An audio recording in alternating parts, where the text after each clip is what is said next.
আপনি কি কোনোদিনও ভেবে দেখেছেন একটা ব্যাংক থেকে রাতারাতি 53 কোটি টাকার সোনা চুরি হয়ে গেল?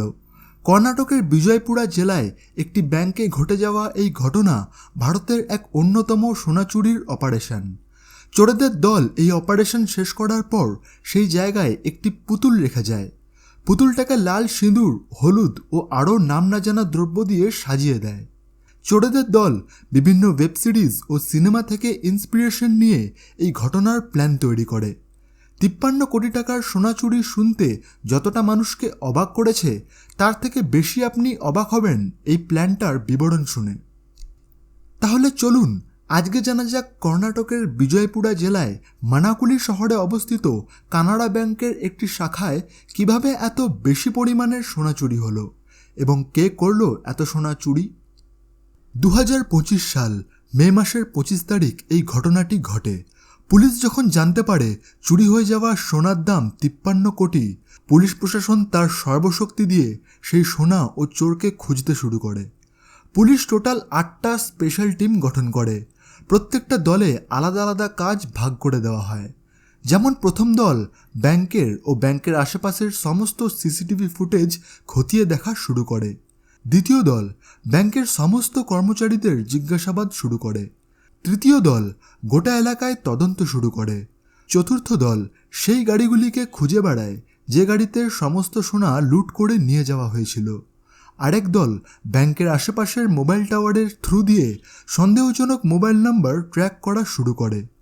পুলিশের প্রথম ধাক্কা তখন লাগে যখন জানতে পারে চোর ব্যাংকের সমস্ত সিসিটিভির তার কেটে দিয়েছে এবং অপারেশনের দিন ব্যাংকের বাইরে সমস্ত রাস্তার আলো বন্ধ করে দিয়েছে।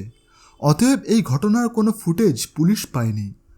দিনের পর দিন অনেক চেষ্টা করার পর পুলিশ প্রথম লিড পায়। সে এলাকার রাস্তায় এক সিসিটিভি ফুটেজ দেখে। সিসিটিভি ফুটেজে একটা সন্দেহজনক গাড়ি দেখা যায়। গাড়িটা বেশ কয়েকদিন ধরে ব্যাংকের আশেপাশে ঘোরাঘুরি করছিল। গাড়িটার রেজিস্ট্রেশন নাম্বার চেক করে জানা যায় গাড়িটা বিজয় কুমার মিডিয়াল নামক এক ব্যক্তির। পুলিশ বিজয় কুমারকে জেরা করে এবং বিজয় কুমার মিডিয়াল সমস্ত চুরির ঘটনা ঝড়ের মতন বলে ফেলে। বিজয় কুমার তার সাথে আরও দুজন সঙ্গীর নামও বলে ফেলে।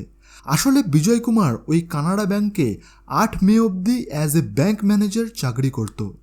বিজয় কুমার জানত কানাড়া ব্যাংকের এই ব্রাঞ্চে লোকেদের প্রচুর সোনা রাখা আছে। সে এটাও জানত ব্যাংকের কোন লকারে কত পরিমাণ টাকা ও কত পরিমাণ সোনা রাখা আছে। বিজয় কুমার বিভিন্ন ওয়েব সিরিজ ও সিনেমা দেখে একটা পরিকল্পনা তৈরি করে এবং তার দুই সঙ্গী চন্দ্রশেখর ও সুনীলকে এই পরিকল্পনায় যুক্ত করে। তাদের টার্গেট ছিল ব্যাংকের একটি নির্দিষ্ট লকার। সবার প্রথমে বিজয় কুমার ওই লকারের একটি ডুপ্লিকেট চাবি তৈরি করে।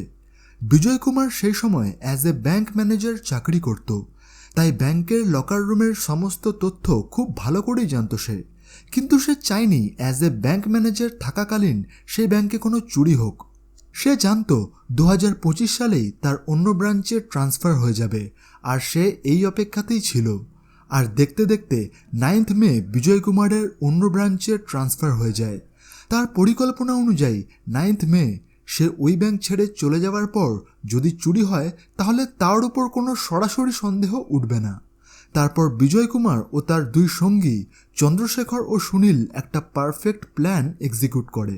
প্ল্যানটা হলো এই যে 23 মে আরসিবি ও সানরাইজ হায়দ্রাবাদের মধ্যে খেলা থাকবে। আরসিবি জিতলে আরসিবির সমর্থকেরা সারা রাত ধরে সেলিব্রেট করবে, আর এই সুযোগে এরা তিনজন সেই রাতে ব্যাংক লুট করবে। কিন্তু দুর্ভাগ্যবশত সেদিন আরসিবি জেতেনি। অতএব নো সেলিব্রেশন, নো অপারেশন। তারা 23 মের প্ল্যান ক্যান্সেল করে দেয়। তাদের নতুন ও ফাইনাল দিন ঠিক হয় 25 মে। 25 মের সেই রাত্রে ব্যাংকের আশেপাশের রাস্তার আলো নিভিয়ে দেওয়া হয়। তারপর ব্যাংকের তালা ভেঙে তারা ব্যাংকে ঢোকে। যেহেতু বিজয় কুমার সেই ব্যাংকে বহু বছর ব্যাংক ম্যানেজার ছিল, তাই ব্যাংকের সিসিটিভি কানেকশন, ইলেকট্রিক ও ব্যাংকের সিকিউরিটি সিস্টেম সম্পর্কে সবই জানত সে। তো সে ওই ব্যাংকে ঢুকে একটি নির্দিষ্ট লকার খোলে। যে লকারটা সে খোলে সেটা ব্যাংকের সবথেকে বড় লকার ছিল। সে অনেক আগের থেকেই জানত যে এই লকারেই সবথেকে বেশি সোনা রাখা আছে। সে ওই লকার খুলে যে পরিমাণ সোনা পেয়েছিল তাতে বাদবাকি লকার খোলার আর প্রয়োজন হয়নি।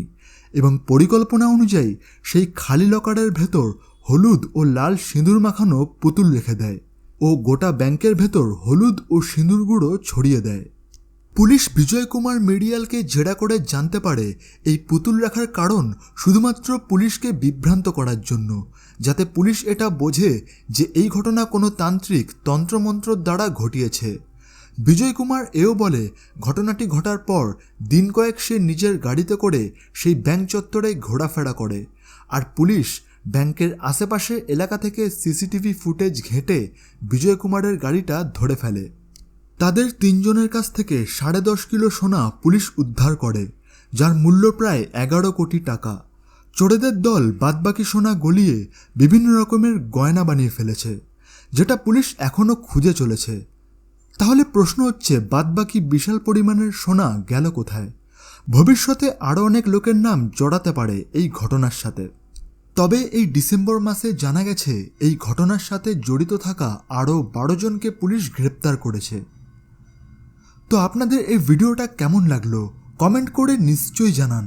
ভিডিওটা ভালো লাগলে একটা লাইক করুন এবং এরকম ধরনের ভিডিও আরও দেখার জন্য এই চ্যানেলটাকে সাবস্ক্রাইব করুন। তাহলে আজকের মতন এখানেই, দেখা হচ্ছে পরের ভিডিওতে।